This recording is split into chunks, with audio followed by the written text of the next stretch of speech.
छत्तीसगढ़ में सियासत तेज हो गई है। दरअसल बीजेपी प्रदेश अध्यक्ष अरुण साव का बयान सामने आया। उन्होंने कहा कि 2018 तक छत्तीसगढ़ में डबल इंजन की सरकार थी। केंद्र योजनाओं का लाभ छत्तीसगढ़ की जनता को नहीं मिल पा रहा है। ये बयान उनका सामने आया है। उन्होंने कहा कि कांग्रेस की सरकार बनने के बाद गरीबों के साथ अन्याय हुआ है। पीएम आवास से लोग वंचित हुए हैं। जल जीवन मिशन और चावल में भी घोटाला हुआ है। छत्तीसगढ़ में डबल इंजन की सरकार बननी चाहिए, ये उनका बयान सामने आया। उन्होंने कहा कि अगर छत्तीसगढ़ में डबल इंजन की सरकार होगी तो लोगों को केंद्र और राज्य की योजनाओं का लाभ मिल सकेगा। तो चलिए आपको सुनवाते हैं क्या कुछ कहा बीजेपी प्रदेश अध्यक्ष अरुण साव ने। जब तक 2018 तक छत्तीसगढ़ में डबल इंजन की सरकार थी, भारतीय जनता पार्टी की सरकार प्रदेश में और केंद्र में माननीय नरेंद्र मोदी जी की सरकार, केंद्र सरकार की योजनाओं का 100% लाभ छत्तीसगढ़ की जनता को मिल रहा है। लेकिन राज्य में 2018 में कांग्रेस पार्टी की सरकार बनने के बाद हमने देखा कि कैसे 16 लाख गरीब परिवारों के साथ अन्याय हुआ, प्रधानमंत्री आवास से वंचित हुए, कैसे गरीबों के थाली से चावल छीनने का काम इस सरकार ने चावल घोटाला करके किया। जल जीवन मिशन को किस प्रकार से भ्रष्टाचार का भेंट चढ़ाया इस सरकार ने। छत्तीसगढ़ में डबल इंजन की सरकार बनने की आवश्यकता है ताकि दोनों सरकार की योजनाओं का ठीक प्रकार से लाभ छत्तीसगढ़ की जनता को मिले और छत्तीसगढ़ विकास की ओर आगे बढ़े। तो बीजेपी प्रदेश अध्यक्ष अरुण साव को सुन रहे थे आप देख सकते हैं किस तरीके से छत्तीसगढ़ में सियासत गरमाती हुई नजर आ रही है। अब इस बयान पर पलटवार भी सामने आया है मुख्यमंत्री भूपेश बघेल का। उन्होंने कहा कि अरुण साव कुछ भी कहते रहते हैं। विकास वाले बयान पर उन्होंने पलटवार किया। उन्होंने कहा कि अरुण साव तरह तरह के बयान दे रहे हैं। उनके बयान से लगता है बीजेपी में दो फाड़ हो चुके हैं। अरुण साव का विश्वास मोदी शाह से हट चुका है। अब वह बुलडोजर की बात करते हैं, योगी आदित्यनाथ की बात करते हैं। चुनावी साल है, ऐसे में वार पलटवार का दौर शुरू हो गया है। दरअसल बीजेपी प्रदेश अध्यक्ष अरुण साव ने बयान दिया कि केंद्र की योजनाओं का लाभ छत्तीसगढ़ की जनता को नहीं मिल पा रहा है। छत्तीसगढ़ की जनता के साथ अन्याय हो रहा है। इसी पर अब सीएम भूपेश बघेल का पलटवार सामने आया है। उन्होंने कहा कि अरुण साव तरह तरह के बयान दे रहे हैं। उनके बयान से लगता है बीजेपी में दो फाड़ हो चुके हैं। अरुण साव का विश्वास मोदी शाह से हट चुका है, ये उनका बयान सामने आया। साथ ही साथ उन्होंने ये भी कहा अब वह बुलडोजर की बात करते हैं, योगी आदित्यनाथ की बात करते हैं। तो छत्तीसगढ़ में सियासत गरमाती हुई नजर आ रही है। केंद्र सरकार की योजनाओं का लाभ छत्तीसगढ़ की जनता तक नहीं पहुंच पा रहा है। ये बयान सामने आया बीजेपी प्रदेश अध्यक्ष अरुण साव का। उसके बाद से ही अब वार पलटवार का दौर शुरू हो गया है। सीएम भूपेश बघेल ने भी अरुण साव के बयान पर पलटवार किया है।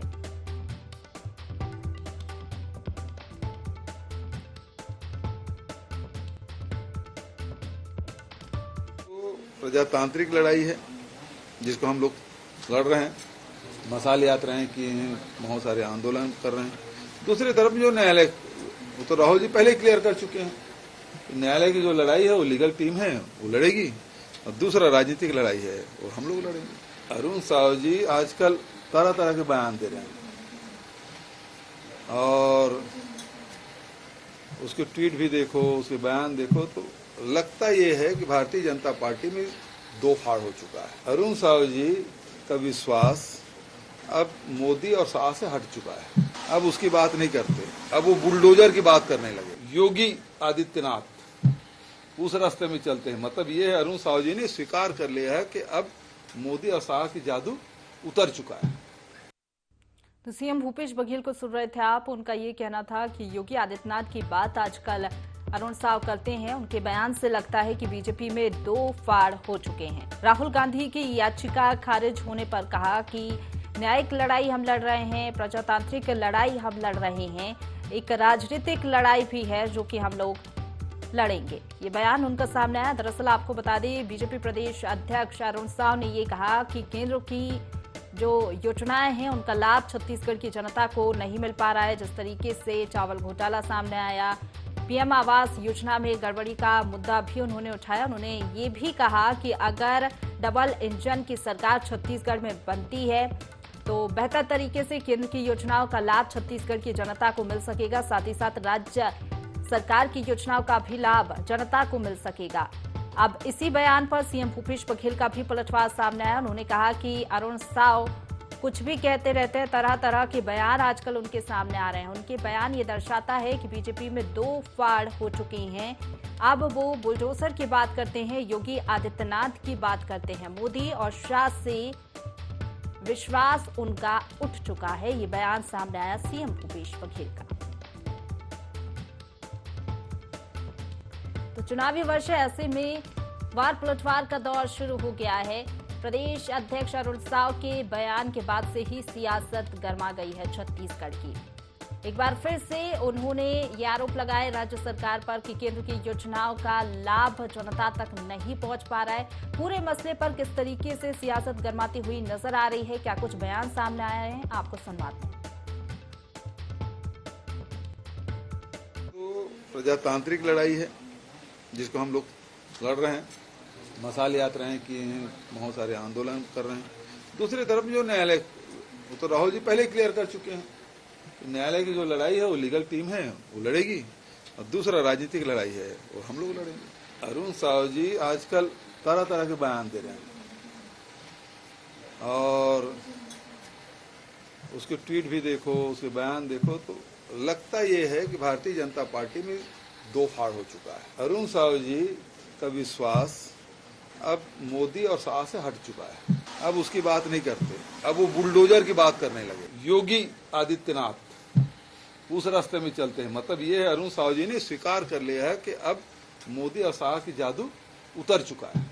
पर हम चर्चा करेंगे। हमारे साथ दो राजनीतिक मेहमान जुड़ गए। हमारे साथ कांग्रेस पार्टी का पक्ष रखने के लिए शशि भगत जी जुड़ गए, साथ ही साथ बीजेपी का पक्ष रखने के लिए हमारे साथ केएस चौहान जी जुड़ गए। आप दोनों का बहुत स्वागत है IND 24 में। सबसे पहले केएस चौहान जी, आपके पास आना चाहूंगी। सीएम भूपेश बघेल का ये बयान सामने आया है कि बीजेपी में दो फाड़ हो गए, अलग अलग बयान दे रहे हैं अरुण साव, और उनके ट्वीट और बयान यही दर्शाता है कांग्रेस पार्टी को, ऐसा लगता है। क्या कहेंगे आप इस पर?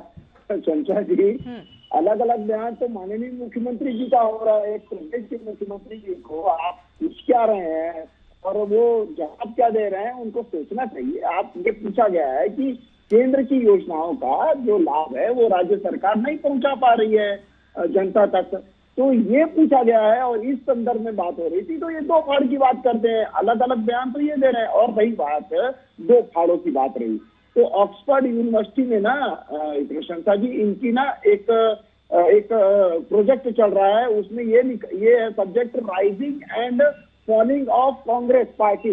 तो उसमें एक सबसे बड़ा कारण आया है निकल के कि जो शक्ति का केंद्रीकरण होता है वो सबसे बड़ा इनका दुरुपयोग जो हुआ है शक्ति का, इसके कारण कांग्रेस पार्टी गर्त में जा रही है। और शक्ति का विकेंद्रीकरण बिल्कुल होना चाहिए, तभी शक्ति का सदुपयोग होता है, नहीं तो दुरुपयोग होता है। ये पांडवों की टीम है। चलिए ठीक है, आप बने रहिए हमारे साथ। शशि भगत जी भी हमारे साथ बने हुए हैं।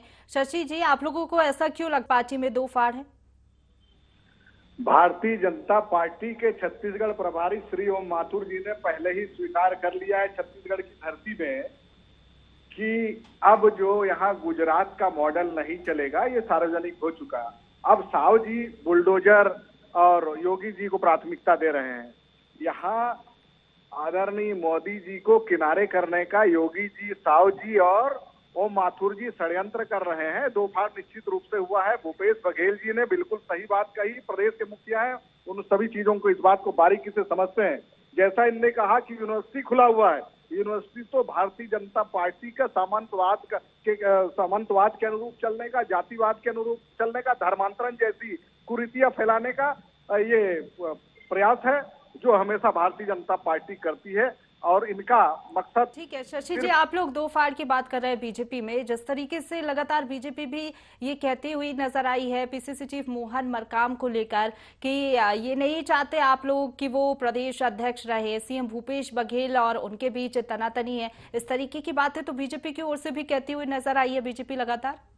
नहीं, कहीं कोई तनातनी नहीं। स्वाभाविक रूप से अगर कोई प्रतिद्वंदी गुस्सा की स्थिति आती है और कोई बात आती है तो इस टाइप की बातें अखबारों के माध्यम से आती है। अंदर खाने सब कुछ बढ़िया चल रहा है, बल्कि भारतीय जनता पार्टी इस बात की खौफ खाई बैठी है कि फिर 2023 में हमको हार का मुंह देखना पड़ेगा, इसलिए तरह तरह की बातें फैलाने का प्रयास करते हैं जिसमें कामयाब नहीं होंगे। ठीक है, के.एस. चौहान जी, आप लोग कह रहे हैं केंद्र सरकार की योजनाओं का लाभ नहीं मिल पा रहा है, लेकिन एक फेडरल सिस्टम होता है जिसके तहत केंद्र सरकार की योजनाओं का लाभ मिलता है हर राज्य की जनता को। क्या आप लोग विपक्ष में इसीलिए इस तरीके के सवाल आप लोग उठा रहे हैं? भारतीय जनता पार्टी के ऊपर इस वजह से केंद्रीय जो योजनाएं हैं उसका लाभ नहीं पहुंचा पा रही है, उसका ठीक से प्रचार भी नहीं करवा पा रही है राज्य सरकार है। पहुंचाने का काम तो राज्य सरकार का होता है, जो कि उसका सबसे बड़ा उदाहरण है कि प्रधानमंत्री आवास योजना, जिसका केंद्रांश आ जाता है लेकिन राज्यांश नहीं दिया जाता है, इस वजह से केंद्रांश जो है वो वापिस चला जाता है। ये क्या है? इसके लिए हजारों की भीड़ में, लाखों की भीड़ में वहां पर लोग इकट्ठा होते हैं अपना हक लेने के लिए, अपनी छत लेने के लिए, जिसके कारण। चलिए ठीक है, शशि जी एक छोटा सा रिएक्शन आप दे दीजिए। यानी कि फंड एलोकेट हो रहा है, आप लोग प्रचार ठीक से नहीं कर रहे हैं और लाभ नहीं पहुंचा पा रहे हैं, ये कहना है बीजेपी का।